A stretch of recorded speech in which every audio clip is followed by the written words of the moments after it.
Okay, good afternoon, everybody.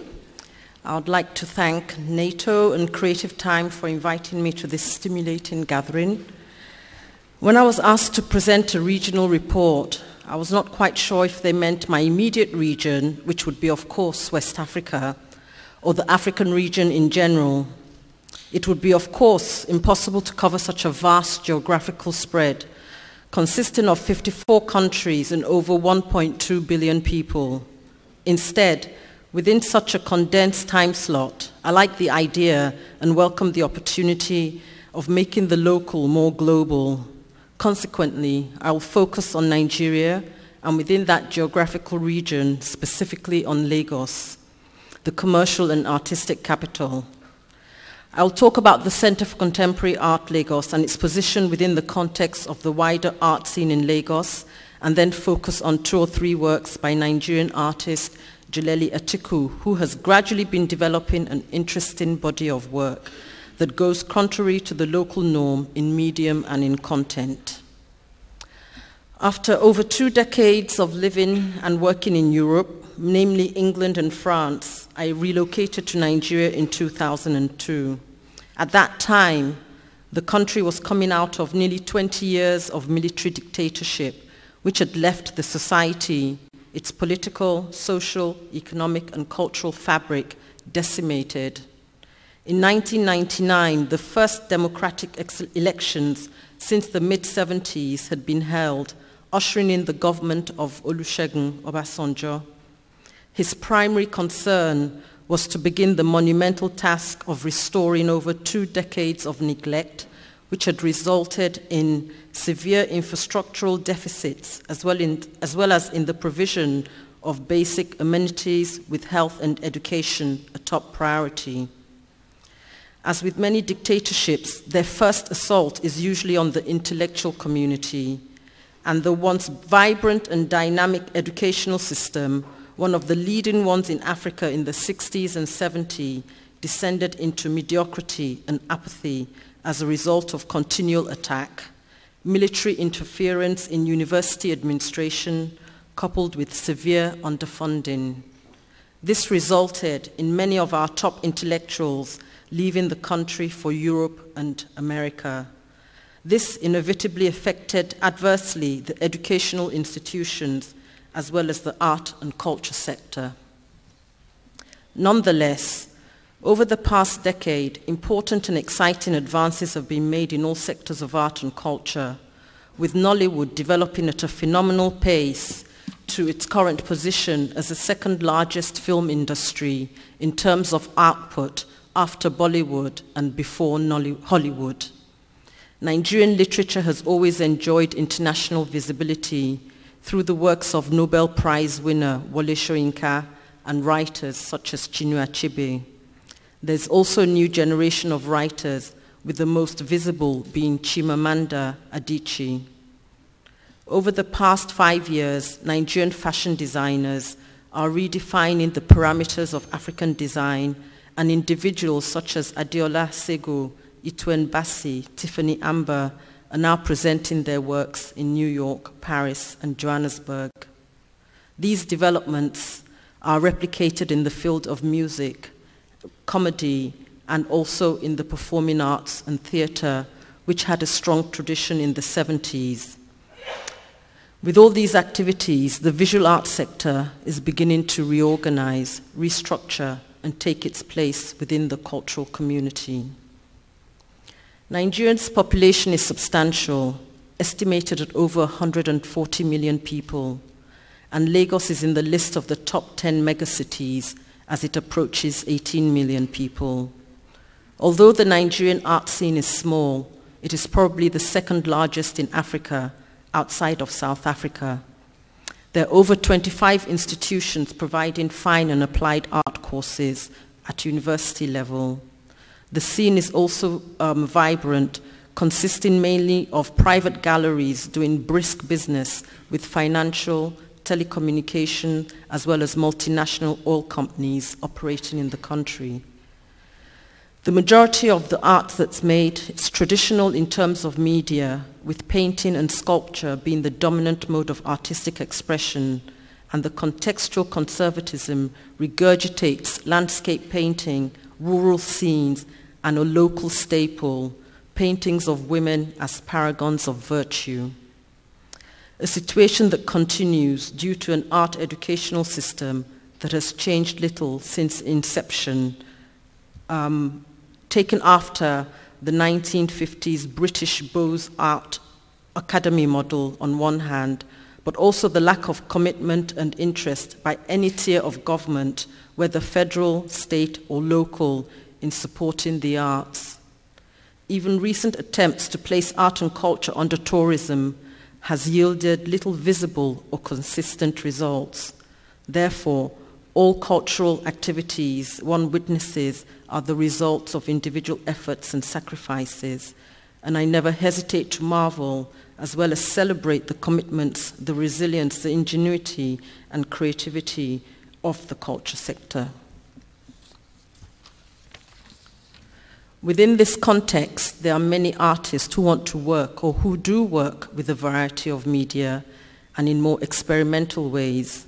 Artists who want to highlight the element of criticality within their work through its presentation and as well as an engagement with diverse audiences.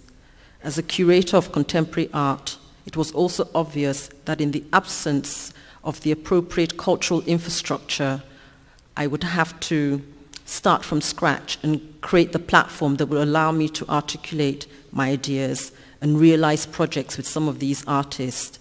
It is within this context that CCA was founded. The Center for Contemporary Art was founded in 2007.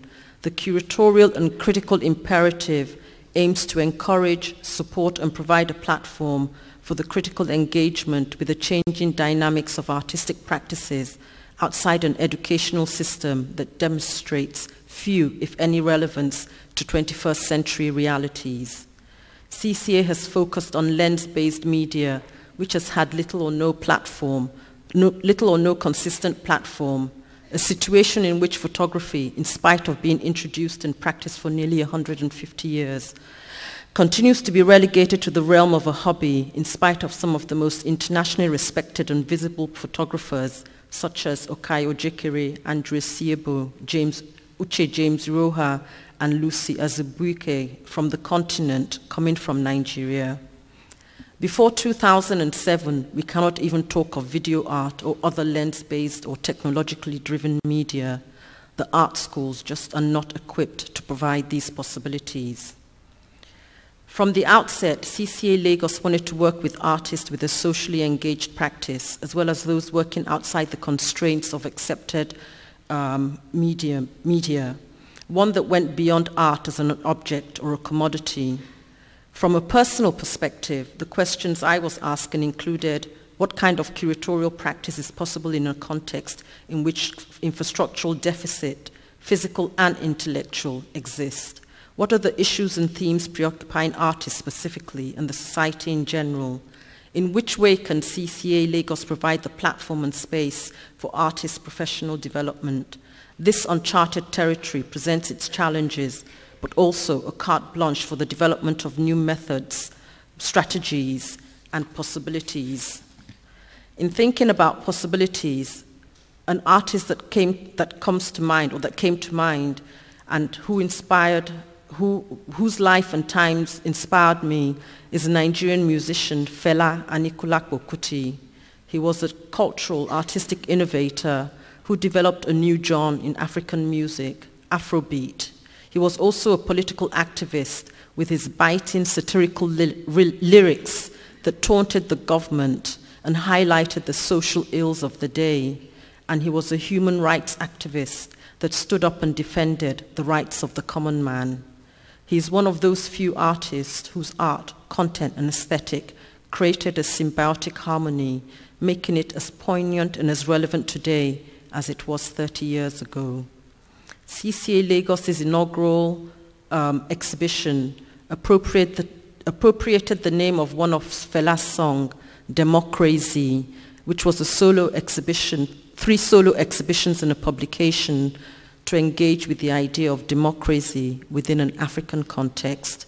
We presented consecutively the work of 3 Nigerian artists. This is an installation view of one of the artists, photographer George Oshodi, in an exhibition entitled Paradise Lost, Revisiting the Niger Delta. The Niger Delta is the oil-producing region of Nigeria, which generates over 95% of its wealth. But it's also one of environmental disaster, and this is something that George has been documenting for the last 9 years. Also at CCA, we try and present exhibitions that deal with issues and themes that other galleries or other spaces don't deal with. This exhibition is called Like a Virgin and presented the work of two African women artists, Zanele Muholi from South Africa and Lucy Azibuike from Nigeria. It dealt with sexuality and the body from a contemporary African perspective. Zanele is a black South African lesbian activist, and Lucy's work comes from an African feminist perspective. These are some of the issues that are hardly discussed within the art scene in Nigeria, and those are some of the things that CCA likes to present. Over the past 12 months, with over 17 African countries celebrating independence in 2010, we embarked on an ambitious program, including a 30-day part workshop, part art academy, part residency, under the theme of On Independence and the Ambivalence of Promise, and a sub-program on art, fashion, and identity. We collaborated with several institutions within Lagos. This is the gallery of one of the art schools that's about 10 minutes from CCA. CCA Lagos continues to work with local, continental, and international curators, critics, and artists to present a diverse program of talks, seminars, workshops, exhibitions, many of which are the result of local and international partnerships or collaborations. I also want to talk very briefly about the work of an interesting artist whose name is Jileli Atiku. He's an artist who works across media, in sculpture, installation, performance art, video, and now photography. Within Lagos, he has earned the tag of artist activist for his socially engaged work and his political commitment. He's a staunch exponent of using art to motivate social change. And in most of his work, he uses his body as a medium of expression, which is relatively new within the Nigerian context. This work is called Victims of Political Assassination, and a lot of his work is actually presented in different spaces, whether it's in the university. This one was presented in 2006 at the Ahmadu Bello University, which is where he studied sculpture, but also at the Lagos State House of Assembly. In Nigeria, we find that during election time, there are usually a lot of assassinations in which opponents, instead of engaging in intelligent debate, find it easier to get rid of their opponents. And this is something that the artist wanted to highlight through this performance that took place at the Ahmadu Bello University.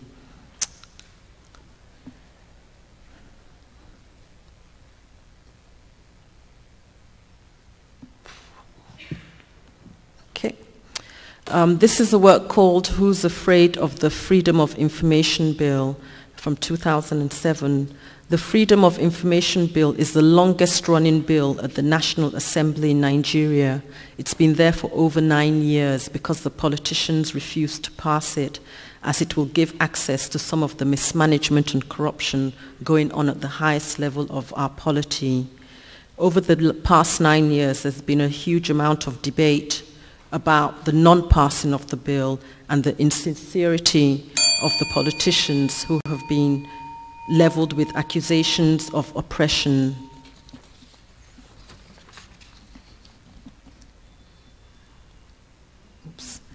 This is a work called Ewawo, the Awaiting Trial Persons. It's also, it's to do with persons who are awaiting trial in prison, and his work is a campaign against prisons congestion. This was held also at the Lagos House of Assembly. there's a law within Nigeria which allows the police to hold individuals who have been accused of a crime indefinitely. So sometimes you have people who have been in prison for 10, 15, or 20 years without any trial. He did a performance and an installation at the House of Assembly, and this resulted in the motion for the law to be expunged from the statutory book. It became a bill, and he told me recently that it's been passed and removed not from the federal government's laws, but from the Lagos state government laws. So it's no more in effect in Lagos State. Is that 1 minute?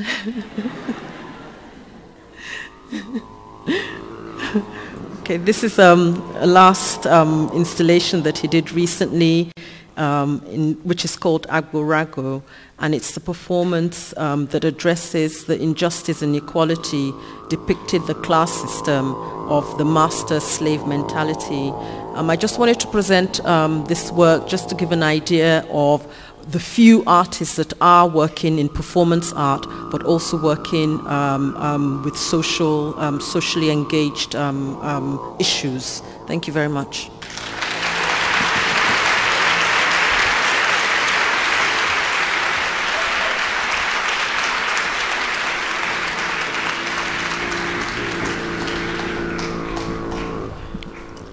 It's not easy